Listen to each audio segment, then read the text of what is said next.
At the beginning of the story, we meet Kaya, who lives with her little brother and her dad. I really miss Mom. Recently, her mom passed away, and ever since then, the whole house has been in shock. Because of the grief, no one really talks much anymore. Still, Kaya does everything she can to take care of her dad and her brother, to the point where she's stopped going out completely. But today, her friend Tessa calls her because the group is heading out together. Her dad still hasn't recovered from the loss, and today he was especially emotional. Kaya's mom had died in the same boat he was repairing, and every time he looked at it, he was reminded of the accident.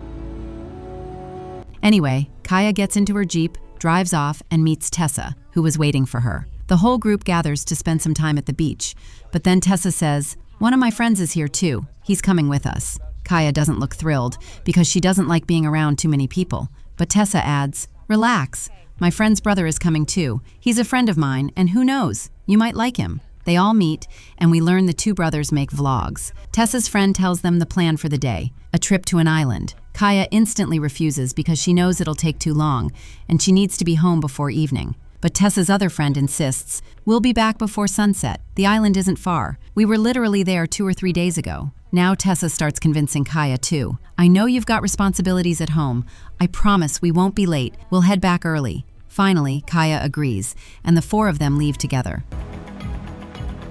Once they reach the spot, they start having fun, while Kaya sits and talks with the other brother. She starts to feel good, because right now, Kaya needs someone in her life who could possibly be more than just a friend. After a while, Kaya and the guy she was talking to also head into the water to ride a jetboard. But then, while trying to show off, he pushes the speed way too high. A huge mistake. Because of the overspeeding, Tessa and the other guy's jetboat flips, throwing both of them into the water. Before they can get their bearings, he accidentally drives his jetboat right over Tessa's friend, injuring him so badly that he instantly loses consciousness. A little further ahead, Kaya and the other guy's jetboat flips too, and both of them slam into the water, injuring him as well. Now everyone is in the water. Seeing Tessa panic, Kaya tries to calm her. Meanwhile, the injured guy desperately searches for his brother, but he can't find him anywhere. That's when they realize his brother is dead. Hearing this, the surviving brother breaks down. He blames himself. If only he had looked ahead, if only he hadn't oversped,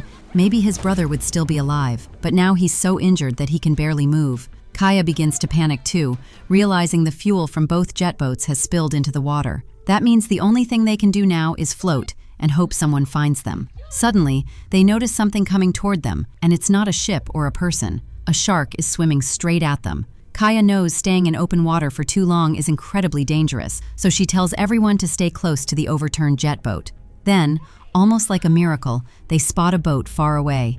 Its captain, Ray, keeps appearing and disappearing behind the waves, but eventually he sees them. He speeds toward them. Ray lifts all 3 of them on board one by one and tells them to take it easy. They're safe now. He helps the most injured guy sit down since he's already lost a lot of blood. Tessa goes inside the cabin to use the restroom, where Ray also is, and we notice that he keeps looking back at Kaya over and over. When Tessa doesn't come out for a long time, Kaya goes inside to check on her. She sees Ray applying some chemical onto a cotton pad. Kaya assumes he's preparing something to clean the injured guy's wounds, but seconds later, Ray presses that same cotton over Kaya's mouth. She inhales it and immediately passes out. At that moment, we finally understand. Ray is not a good person at all.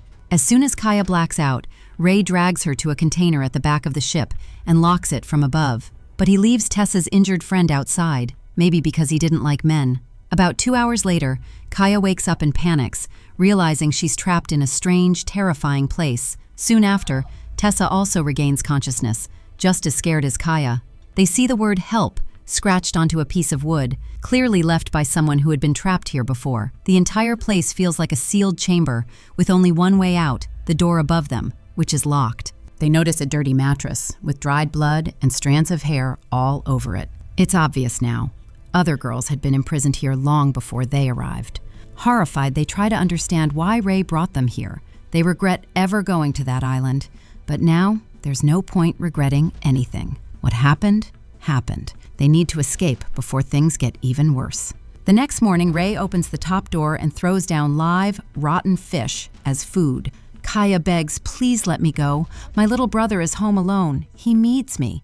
But Ray replies coldly, "Absolutely not. And if you try to escape, I'll chop you into pieces and feed you to the fish." He He slams the door shut and goes back to his weird habits, eating live fish, listening to music, smoking. Outside, Tessa's friend is still lying there. He hasn't received a single drop of water or any treatment. 4 days pass. Suddenly, they hear a ship approaching. The girls hear it too and feel a flicker of hope. Maybe someone's finally here to rescue them. But instead, a doctor arrives. His main ship stays anchored far away. He comes in a small boat. Looking at the dying man, he asks, "How long has he been lying here?" Ray says, "About 4 days." The doctor casually replies, "No problem. He'll still be useful." Then he goes below deck where the terrified girls sit huddled together. He says, "Who's injured? I'm here to treat you." Tessa steps forward. He checks her, then leaves after talking to Ray. But soon after they go up, we hear horrifying screams, because the doctor is actually removing the injured guy's organs while he's still alive. Kidneys, heart, eyes, liver, everything. These organs are going to be sold for huge profits, and that's their real business. When the screams finally stop, both girls realize the doctor has killed their friend.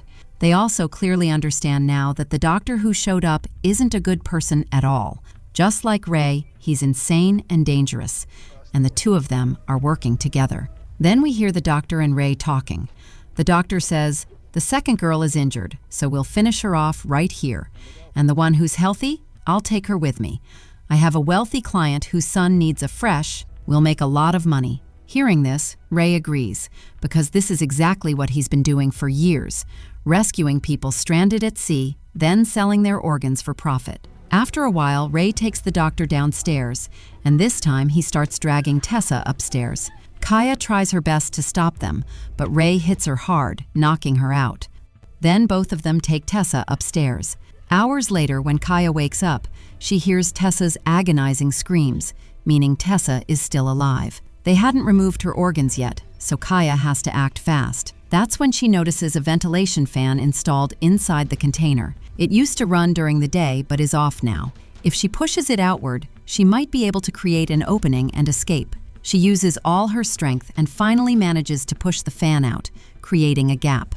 Kaya slips out of the hall and slowly climbs upward. There, she sees the doctor has already begun the operation. And right then, Ray walks in too. So Kaya quietly sneaks back down into the engine room, where she finds a fishing spear used for catching fish. She grabs it. As soon as Ray leaves, Kaya climbs back upstairs and aims the spear at the doctor. He's stunned. No girl had ever made it this far before. He tries to distract her with words, but before he can manipulate her, Kaya launches the spear. It hits him, wounding him but not killing him, and he lunges at her. During the struggle, Kaya manages to untie Tessa's ropes without the doctor noticing. Tessa sees her chance, frees herself completely, grabs a knife, and slashes the doctor's neck with full force. She keeps attacking until he finally dies. Afterward, the girls desperately search for a way out. Ray still has no idea what's happened, so he hasn't come back yet. Kaya remembers the doctor arrived on a small boat, so the girls jump into the water and start swimming toward it. A little while later, Ray comes upstairs and sees everything destroyed. He realizes the situation is out of control. He even finds the doctor's dead body. He rushes up and notices the doctor's small boat is still there, meaning the girls must be nearby. He checks it thoroughly, but doesn't find them. Then he goes back up and switches on the searchlight. That's when he sees the two girls in the water, swimming toward the doctor's boat. Panicking, he tries to start his own boat, but it won't start. When he checks the engine room, he discovers someone has cut the wires. Clearly, Kaya's work. She knew Ray would come after them, so she disabled the engine in advance. Tessa, being injured, can barely swim. Kaya tries desperately to help her move forward, but Tessa is struggling to stay afloat. Seeing this, Kaya decides she'll swim to the boat alone, get help, and return for Tessa.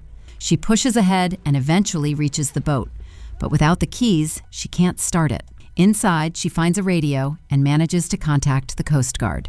She says, "I'm stuck here and I don't have the boat's keys." The Coast Guard instructs her to locate a specific emergency device. Eventually, Kaya finds the device, which she needs to throw into the water so the Coast Guard can track her location. But as soon as she comes back up, she senses someone swimming toward the boat. She suspects it's Ray, so she hides immediately.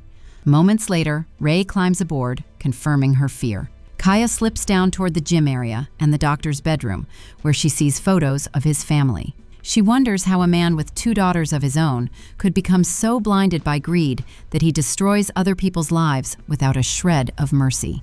Just then, as she starts heading back up, Ray grabs her and stabs her in the stomach. Kaya collapses, badly wounded, but she still fights back, almost like she's trying to hug him, and as Ray leans in, Kaya fires the flare gun straight into his face. Ray screams in agony and collapses. Barely conscious, Kaya painfully drags herself toward the edge of the deck. She tries to throw the tracking device into the water, but it gets stuck. She tries again, but collapses, unconscious. But when fate chooses someone to live, not even death can stop them. The ship rocks all night in the waves, and slowly the tracking device slips off the edge, finally dropping into the water and activating. Its signal reaches the Coast Guard. At sunrise, a Coast Guard boat arrives. They rescue Kaya and find Ray's dead body. As they head back, they spot Tessa floating in the water, still alive. They quickly pull her aboard. Both friends cry uncontrollably, never imagining they would survive something so horrifying. The girls are safely brought to shore. They look at each other, share a soft smile, and thank God for saving their lives, quietly promising themselves that from now on, they'll think 100 times before going to a place like that again. And with that, the story of this film comes to an end.